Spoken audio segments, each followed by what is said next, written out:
जिंदगी जब मुश्किल वक्त में नाच नाचती है तो ढोलक बजाने वाले आपके अपने ही होते हैं।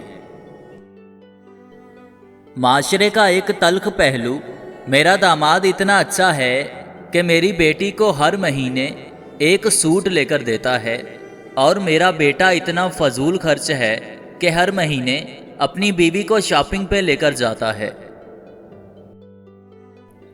महबूब तरीन शख्स के लिए हर तारीफ बजा, लेकिन मैं उसे कलवंजी से तशबीह दूंगा क्योंकि कलवंजी में मौत के सिवा हर बीमारी की शिफा है।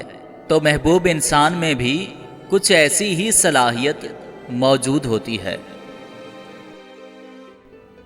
मुनाफिक, धोखेबाज, झूठा, बदतमीज, बदनस्ल शख्स कभी किसी का सगा नहीं होता, ना खून के रिश्तों का ना इज्जत के रिश्तों का। वो अपनी झूठी इज्जत को बचाने के लिए हमेशा दूसरों की इज्जत को दागदार करता है और मुंह के बल गिरता है।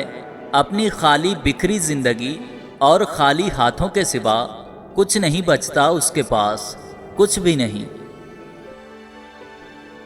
हर वो चीज़ जिसके पीछे इंसान सब कुछ जानते हुए भी कि वो मेरी नहीं है और फिर भी खुद को थका रहा है, ये अजियत बड़ी अजियत है।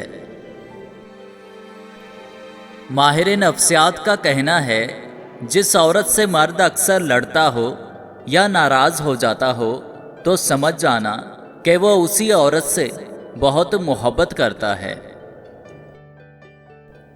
कभी कभी ऐसा होता है, बहुत सारी बातें करने को दिल करता है मगर सुनने वाला कोई नहीं होता, ना कोई दोस्त, ना हमराज, ना अजनबी। या अल्लाह, तू रात को जिस तरह दिन में बदलता है इसी तरह हमारी परेशानियों को आसानी में बदल दे। आमीन सुम आमीन।